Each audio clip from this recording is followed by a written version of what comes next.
So there are 5 dimensions that make us us, that make us whole people. We're made in God's image. This is the story that we learn from the Bible. There were image bearers of God. And these 5 things include our physical, our spiritual, our emotional, intellectual, and social dimensions of who we are. We're not just one of these things. We're all of these things, all of them put together. We are wonderfully created with all these making us one holistic person, one holistic people. But likewise, ignoring any part of who we are has destructive consequences in our relationships with others, in our relationship with God, and in our relationship with ourselves. So for example, emotional underdevelopment is actually not that obvious when you first meet people, right? You can do a lot of social conventions, you can do a lot of etiquette correctly, but be emotionally unhealthy. Our emotional underdevelopment takes time to show up. But it always does. And it often shows up in our relationships and in the trusted circles we find ourselves in. But if our emotions are underdeveloped, it will show up. And so despite the consequences of it showing up in the worst possible way for us, if it's underdeveloped in our relationships, our inner space, our emotional, our mental inner life, our deepest centers of who we are actually often taught to be kind of ignored, suppressed. Don't show anybody. What will people think if they know? What will they think? So we hide it. Until, of course, it comes out in the worst possible way, in the worst possible time. And so emotional unhealth can be only suppressed for so long. In no time was this more obvious that I want to suggest, at least in my frame of view, in my years here on this planet. In no more time was this obvious as it has been in the last 3 years. Our world, our country, our province, our city, our families went through a very tumultuous time. The COVID generation, as no doubt will be referenced as in the history books in time, will look at immense emotional and mental strain that all communities, all families, all churches went through. This time, like no other, revealed that something was actually deeply wrong.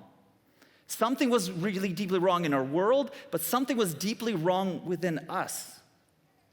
And when coping mechanisms that we so well developed, all our social etiquettes, all our social conventions, all the way we present ourselves in the world, all our friendships, all the ways we coped when nobody saw us, when all of that was taken away, when all those mechanisms were stripped away, when all that made us enable us to function in routines and work and life and family, when all of that was stripped away, revealed what was actually happening in our inner life.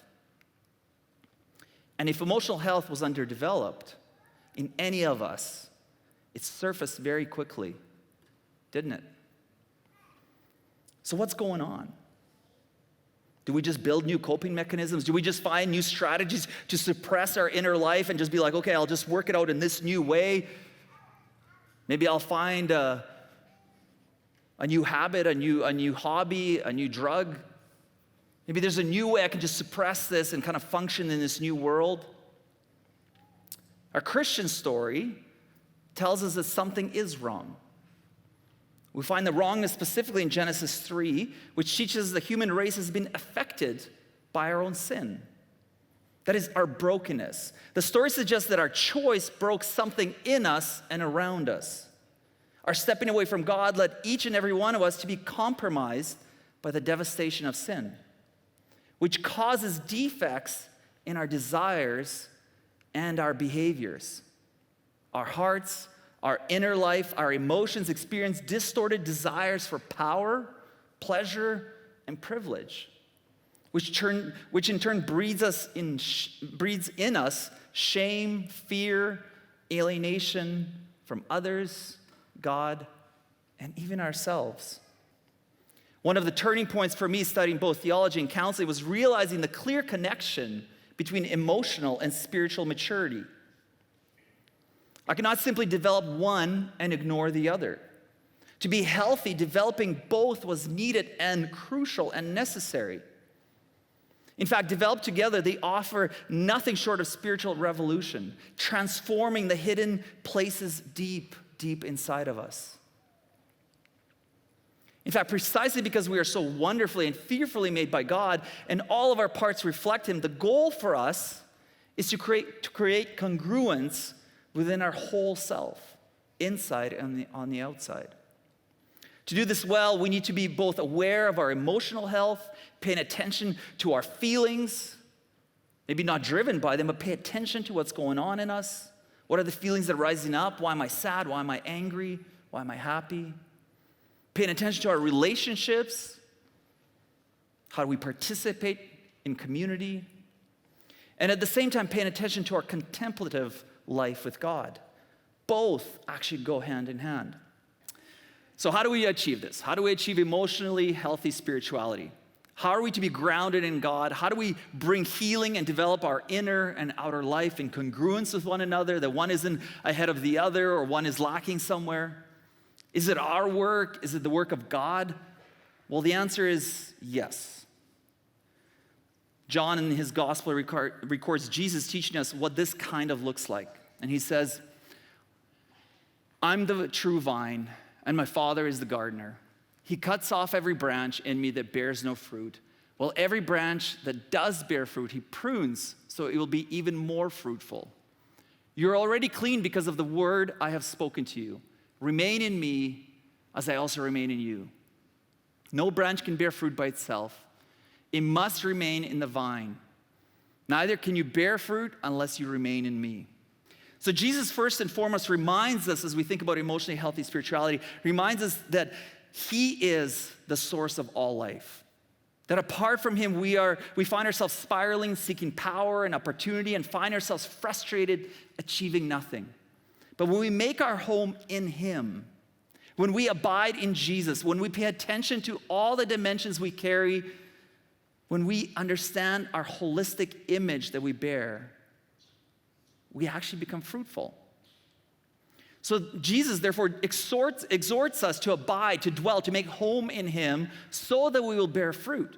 Jesus, He reminds us that our spiritual and emotional dimensions, when rooted together in Him, help us step into healthy, fruitful relationship with God, but also with others and within ourselves.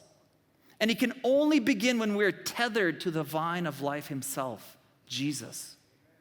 The primary thrust of imagery of the vine is the intimate spiritual union between Jesus and us. A union that goes back to how things were intended to be in the garden before the fall of Genesis 3. The vine, this imagery actually invites us to the way God intended things to be. To fully understand God and ourselves, we're required to make home in Jesus. Jesus, in our John passage, gives us a picture and a metaphor that when we, like the branches, are rooted in the vine that supplies the critical ingredients for growth and fruitfulness, then we become healthy. Then our spiritual and emotional lives receive nurturing that they require instead of being suppressed, instead of being ashamed of, instead of being hidden. We begin to be fruitful. We begin to be honest with who we are inside and on the outside. Friends, we cannot be healthy if we believe that emotional dimension of us is not important. There's so many times in church we've been taught that it's about the Word of God, the facts, community, and kind of feelings towards the back. We cannot ignore the feeling dimension. We're not driven by it. We're not doing everything our feelings feel, but we need to acknowledge them and understand them.